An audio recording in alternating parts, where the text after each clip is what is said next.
22 अप्रैल 2025 को पाकिस्तान की कायराना हरकत का जवाब ऑपरेशन सिंदूर से दिया गया।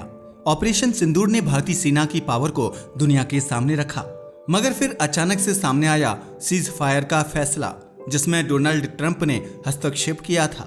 मगर सवाल ये है कि जब भारतीय सेना लगातार जीत रही थी, आगे बढ़ रही थी, तो अचानक से यह सीज फायर का फैसला क्यों लिया गया? इसके लिए रिस्पॉन्सिबल है न्यूक्लियर वेपन्स का एक ऐसा शब्द जो पिछली सदी से दुनिया के लिए एक खतरा बना हुआ है, जो पूरी दुनिया को मिटाने की ताकत रखता है। यह एक ऐसा आविष्कार है जो वरदान और अभिशाप दोनों बनकर आया था। मगर सवाल ये है कि आखिर एक ही चीज वरदान और अभिशाप कैसे हो सकती है? आज न्यूक्लियर से होने वाले 5 कुछ ऐसे ही डिजास्टर की बात करेंगे, जिसका खामियाजा मासूम लोगों को भुगतना पड़ा। यकीन मानिए, न्यूक्लियर वेपन्स की इस तबाही को जानकर आपके रोंगटे खड़े हो जाएंगे। आखिर क्या है यह पूरा मामला, आइए डिटेल में जानते हैं। न्यूक्लियर वेपन्स की शुरुआत हुई थी 20वीं सदी में। जी हाँ, वही सदी जिसे आविष्कारों की जननी कहा जाता है, क्योंकि इस सदी में न जाने कितने आविष्कार हुए जिन्होंने दुनिया को बदल कर रख दिया। एक ऐसा ही आविष्कार हुआ परमाणु हथियार का, जिसे वरदान और अभिशाप दोनों माना जाता है। वरदान इसलिए क्योंकि आज कई ऐसे फील्ड हैं जहां न्यूक्लियर पावर की हेल्प से एनर्जी जनरेट होती है, जो दुनिया भर की एनर्जी सप्लाई को कंप्लीट करती है। और अभिशाप इसलिए क्योंकि कई बार न्यूक्लियर की वजह से ऐसे डिजास्टर हुए हैं जिसमें लाखों मासूम को अपनी जान गंवानी पड़ी। आज भी न्यूक्लियर से जुड़े ऐसे कई डिजास्टर मौजूद हैं जिनके रहस्य को आज तक सुलझाया नहीं जा सका है।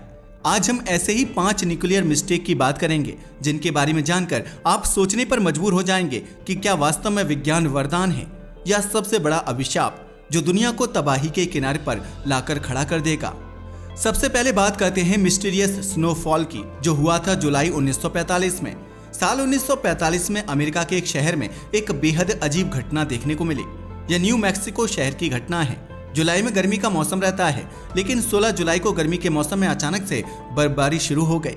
गर्मी के मौसम में अचानक होने वाली बर्फबारी सबको बेहद राहत भरी और खूबसूरत तो लग रही थी, मगर यह सबको हैरान परेशान भी कर रही थी। किसी को समझ नहीं आ रहा था कि आखिर यह क्यों हो रहा है। स्टार्टिंग में लोगों को लगा कि यह एक नेचुरल इवेंट है और मौसम कभी कभी ऐसा कर सकता है, लेकिन हकीकत तो कुछ और ही थी, क्योंकि यह कोई नॉर्मल स्नोफॉल नहीं थी, बल्कि एक ऐसी तबाही थी जिसके बारे में कोई नहीं जानता था। मगर जल्द ही यह सबके सामने आ गया। यह स्नोफॉल लोगों के लिए कितना नेचुरल इवेंट था, इसका अंदाजा आप इस बात से लगा सकते हो कि बारबरा केंट नाम की एक लड़की नदी में अपने दोस्तों के साथ नहा रही थी।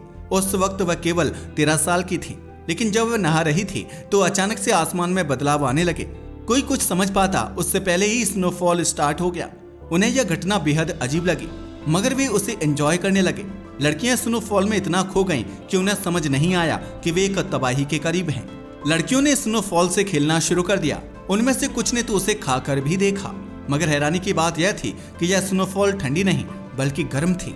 हालांकि यह सोचने वाली बात थी, मगर बारबरा और उसकी दोस्तों ने सोचा कि शायद गर्मी में बर्फबारी हो रही है, इसलिए बर्फ गर्म है। और वैसे भी वो एक 13 साल की बच्ची थी। आखिर उस उम्र के बच्चे से और क्या उम्मीद की जा सकती थी। लेकिन अगर उस स्नोफॉल की बात की जाए तो वो कोई साधारण बर्फ नहीं थी, बल्कि वह थी इरेडिएटेड ऐश। दरअसल यह इरेडिएटेड ऐश ट्रिनिटी टेस्ट की वजह से इस शहर में गिरी थी। ट्रिनिटी टेस्ट ये क्या था?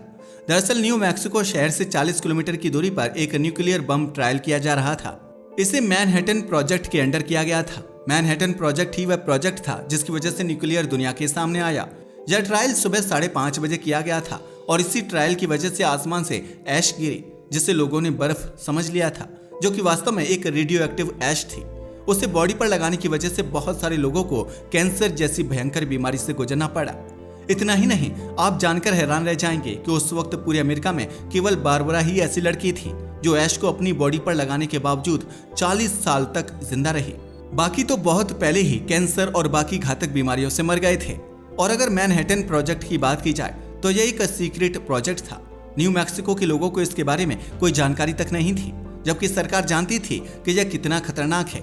इसके बावजूद ना तो उन लोगों को वहां से हटाया गया और ना ही कोई प्रोटेक्टिव इंस्ट्रूमेंट उन्हें दिए गए।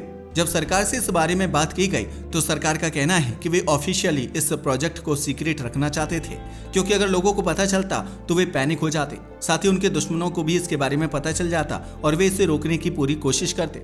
मगर वजह चाहे जो भी रही हो, इसका खामियाजा मासूम लोगों को भुगतना पड़ा।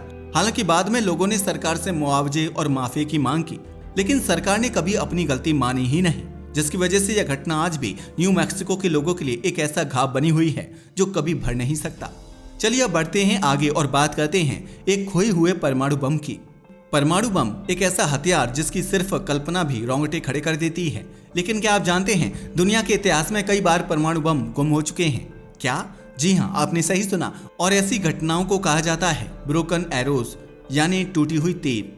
यह शब्द तब इस्तेमाल होता है जब कोई परमाणु हथियार दुर्घटनावश खो जाए, गिर जाए या विस्फोट के खतरे में आ जाए। हालांकि इससे युद्ध नहीं होता। अब सवाल ये है कि एक देश अपना परमाणु बम कैसे खो सकता है? ये कोई ऐसी चीज नहीं कि सरकार इसे कहीं रखकर भूल जाए। ये कोई फिल्म की कहानी नहीं, हकीकत है। और सबसे चौंकाने वाली बात यह है कि अमेरिका ने अब तक 32 बार ऐसे परमाणु हथियार खोए हैं, जिनमें से कई आज तक नहीं मिले हैं। ऐसी एक घटना हुई थी 1958 में, जिसे टाइबी आइलैंड दुर्घटना कहा जाता है।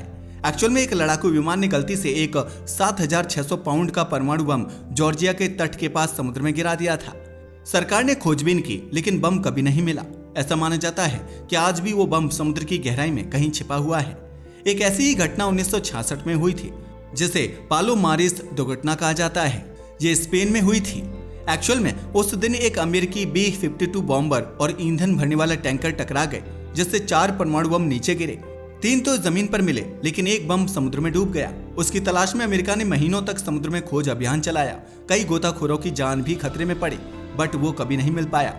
ऐसी एक घटना हुई थी 1968 में ग्रीनलैंड में। यहाँ एक B-52 विमान में आग लग गई और वह ग्रीनलैंड के ऊपर बर्फीले क्षेत्र में क्रैश हो गया। इसमें मौजूद 4 परमाणु बम बर्फ में बिखर गए। इससे निकली रेडियो एक्टिव मटेरियल्स ने पूरे इलाके को दूषित कर दिया था।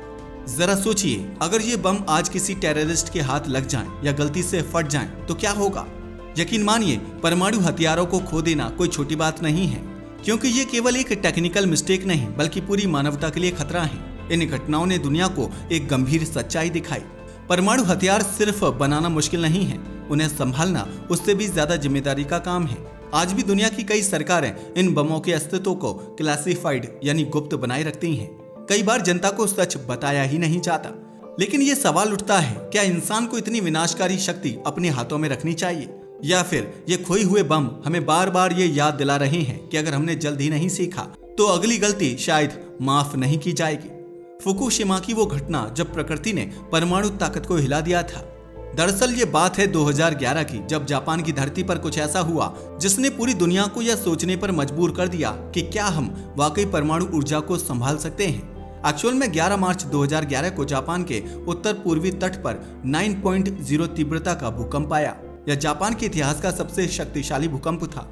लेकिन असली तबाही तब आई जब इस भूकंप के बाद समुद्र से उठी एक विशाल सुनामी लहर ने तट को टक्कर मारी, और इस लहर ने जो नुकसान किया उसका असर आज भी महसूस किया जाता है।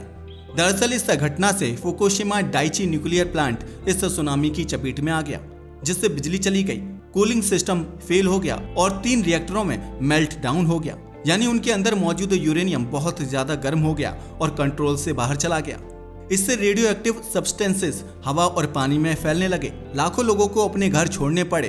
Farmland, sea and water sources contaminated हो गए। जापान सरकार को डिजास्टर एरिया के आसपास के 20 किलोमीटर के इलाके को खाली कराना पड़ा। यह सिर्फ एक टेक्निकल फेलियर नहीं था, यह इंसान की बनाई गई तकनीकी बनाम प्रकृति की ताकत का सीधा टकराव था। इस हादसे ने दुनिया को फिर से सोचने पर मजबूर किया, क्या परमाणु ऊर्जा सुरक्षित है, और अगर नहीं तो क्या इसका विकल्प हमारे पास है।